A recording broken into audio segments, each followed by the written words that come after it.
Hey guys, welcome back to another round of terrifying Reddit stories. Every time I think I've heard it all, you send in something that gives me chills all over again. Tonight's episode is a special one. It's all about creepy encounters deep in the wilderness. So grab a drink, dim the lights, and get ready for stories that'll make you think twice before heading out into the woods alone. This first story is said to be true.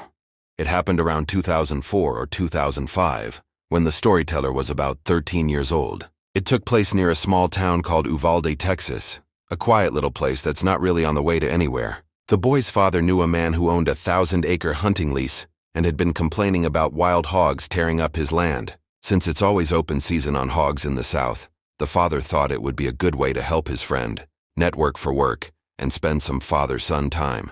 The drive from Dallas took 7 long hours in a hard-top Jeep Wrangler, hot, uncomfortable, and dusty. The kid spent most of the time staring out the window or trying to beat Super Mario Land 2 on his old Game Boy Pocket, something he never managed to do. When they arrived, the sun was setting. The owner had warned them that the cabin hadn't been used in a while and might be a bit rough. He wasn't wrong. Dust everywhere, flies buzzing, raccoon droppings on the floor. After cleaning up and laying out their sleeping bags, they settled in for the night. But sleep didn't come easy. The boy kept feeling like someone, or something, was watching them. The air was heavy, the silence unnatural. He finally drifted off for maybe an hour. At sunrise, around 7 a.m., they grabbed some food and went scouting for hog tracks before the heat got unbearable. After walking for about an hour, they found signs, patches of torn-up ground, and followed the trail into a lightly wooded area. That's when the father stopped suddenly, holding out an arm to block his son. About 50 yards ahead, partially hidden by the trees, stood a man.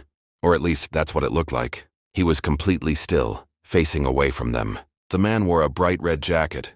Strange, considering it was close to 100 degrees outside. "This is private land," the father shouted. "We're hunters, and who are you?" No answer, no movement, nothing but the sound of cicadas buzzing in the distance. They began to move closer slowly, every step crunching on the dry Texas dirt. The father's hand hovered near his pistol holster. When they were about 30 yards away, it became clear the stranger hadn't moved an inch. His hands were still tucked in his pockets, his back rigid, his head slightly tilted forward, like a puppet frozen mid-motion. The father whispered, "Stay here," and began circling to the right.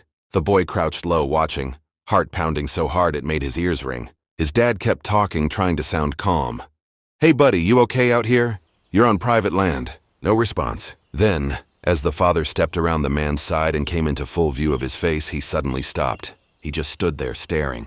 The boy called out, "What's wrong?" His dad's voice came back, confused and uneasy. It's a mannequin." The boy blinked, thinking he must have misheard. He crept forward until he saw it for himself. It was a mannequin, a life-sized human-shaped doll standing perfectly upright in the middle of the woods. Its clothes were spotless and brand new, a red ski jacket and matching pants totally clean. No dust, no dirt, no bird droppings, no sign it had ever been outside. It looked like someone had just set it there, maybe hours before they arrived. A cold chill ran down his spine. That same feeling of being watched, the one from the night before, came back stronger than ever. He could see the change in his father's face, too.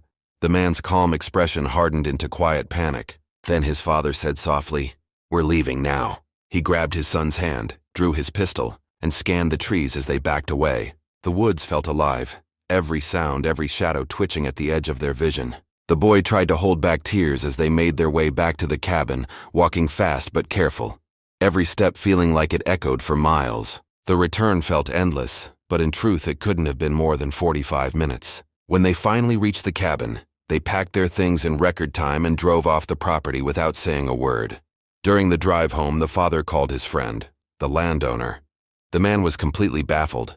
The property was fenced and locked. No one else should have been there. A week later, the owner checked the entire area himself. He found nothing, no footprints, no tracks, no mannequin. It was as if it had never existed at all. Years later, that memory still haunts them both. Whatever, or whoever was out there that day had been planning something. Maybe it was a warning, maybe a trap. But one thing was certain. They were lucky they never stuck around to find out. This next story comes from a guy who decided to take his very first solo backpacking trip in Grand Teton National Park. He had done plenty of day hikes before, but never an overnight, and definitely not alone. Still, he was excited. He packed everything carefully: tent, food, maps, and a small journal to document the experience.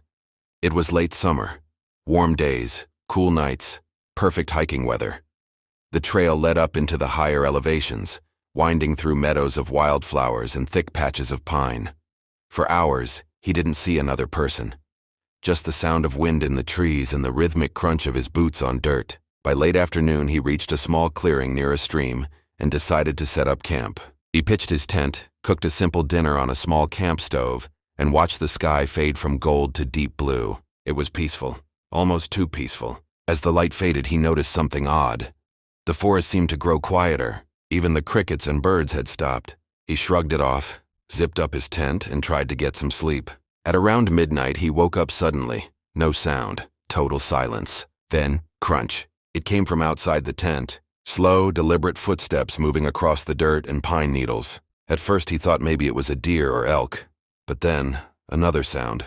A faint metallic clink like something brushing against metal. That's when he remembered. His cooking gear was hanging on a nearby tree branch. Heart pounding, he grabbed his flashlight and unzipped the tent just enough to peek out. The beam of light cut through the darkness. Nothing, just empty woods. But then he heard breathing. Not heavy, not close. Just slow, steady human breathing coming from somewhere beyond the light's reach. He froze. The breathing stopped. Then silence again. He stayed awake for hours, too scared to move, waiting for dawn. When the first gray light filtered through the tent fabric, he finally stepped outside. Everything looked normal. Gear untouched, no footprints, nothing disturbed. He told himself it was probably his imagination. The forest playing tricks on him. Still, something about the air felt off, like the world was holding its breath. Later that morning, he packed up and kept hiking deeper into the mountains. By afternoon, he found a narrow ridge overlooking the valley. A breathtaking view. That's where he decided to camp for the second night. As the sun dipped behind the peaks, the silence returned. And with it, that feeling again. The sense that someone was watching. He couldn't shake that uneasy feeling. The ridge was beautiful, but it felt wrong, exposed and vulnerable. He set up his tent anyway, trying to ignore the instinct telling him to move on. As night fell, the temperature dropped fast.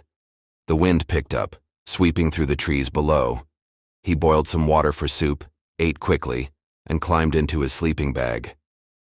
For a while, he lay there listening to the wind, until he realized something terrifying.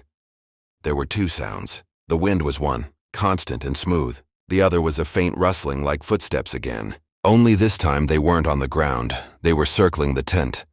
He held his breath and listened. Slow, heavy steps. Crunch. Pause. Crunch. Then a dragging sound, like fabric brushing against the tent's outer wall. "Hello?" he called out, voice shaking. "Who's there?" No answer, just silence. He grabbed his flashlight and unzipped the tent halfway, the cold air rushing in. He shined the beam out and caught a glimpse of something pale slipping behind a tree. Not an animal.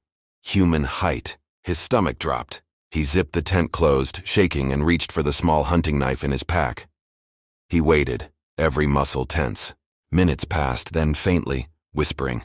It was impossible to make out the words, but it was close, maybe 10 or 15 feet away. He wanted to yell, but fear held his throat shut. And then came the worst sound of all, a quiet laugh. It wasn't loud or manic, just a low, deliberate chuckle. Like whoever was out there was enjoying this. He stayed awake until dawn, heart pounding, knife in hand.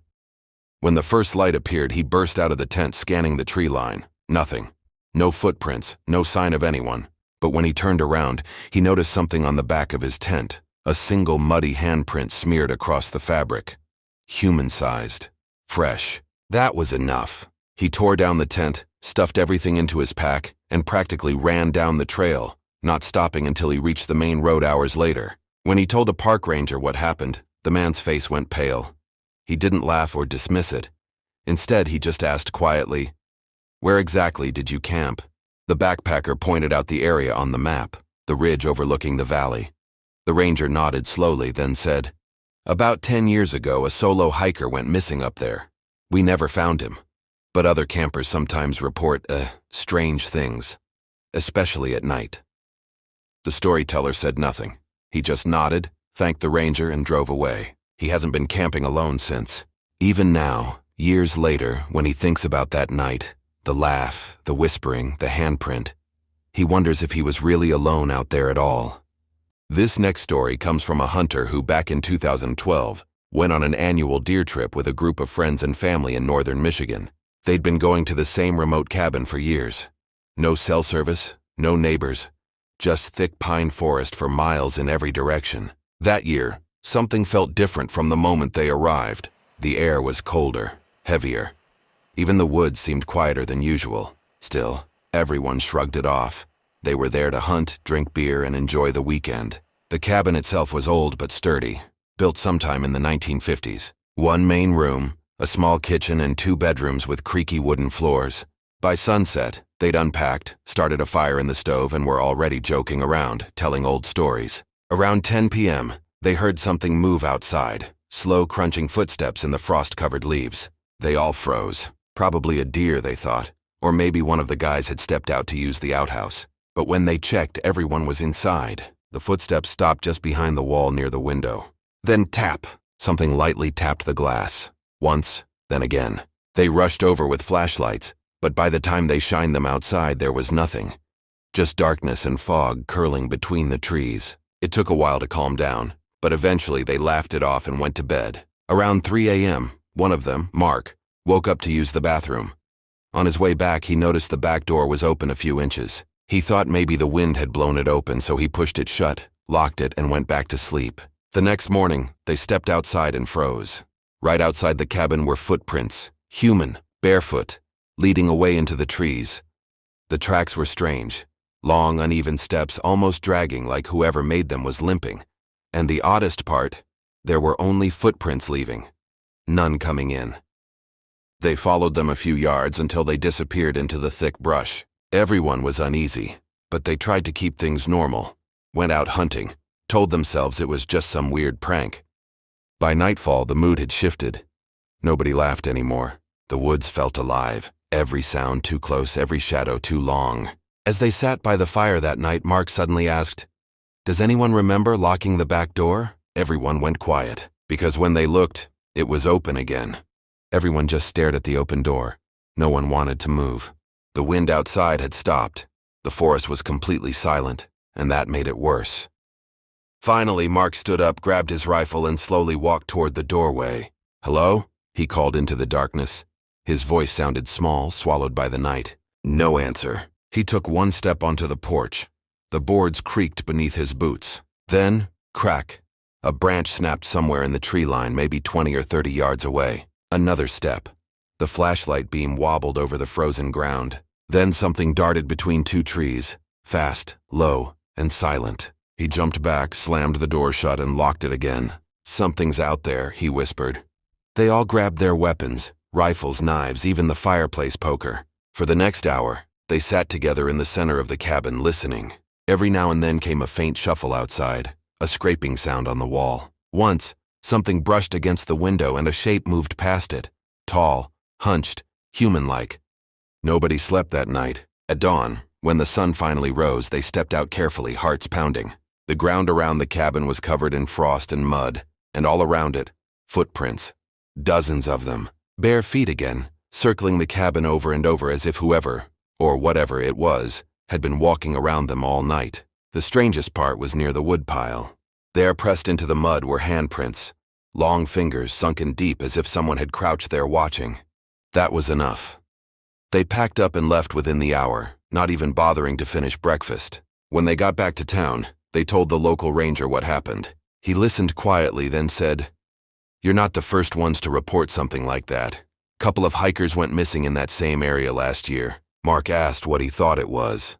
The ranger just shook his head. "Whatever's up there," he said, "it doesn't like company." They never went back to that cabin again. Last anyone heard, the Forest Service boarded it up. Locals say if you drive by on a cold night and roll your windows down, you might still hear footsteps circling in the dark, soft, bare, and slow. And that wraps up tonight's collection of eerie Reddit tales, 3 true stories of strange encounters deep in the woods. From the Texas hunter who stumbled across a mannequin in the middle of nowhere, to the couple in the Grand Tetons who realized the scariest thing in the wild isn't always a bear, to the hunting cabin in Michigan, where something with bare feet circled through the night. Each story reminds us of one thing. The wilderness might be wide open, but it watches back. There's something about the forest at night. That endless silence, the way the trees seem to breathe. When you're out there far from cities and cell towers, you start to feel how thin the line really is between civilization and something ancient, patient, and waiting. Maybe what these people saw was human. Maybe it wasn't, but all of them felt it. That cold, invisible gaze from just beyond the tree line. So next time you're out camping or hiking or sitting around a fire miles from anyone else, and you hear something moving in the brush or see a shadow that doesn't quite fit, don't ignore it, because the woods remember every visitor, and sometimes they decide to follow you home.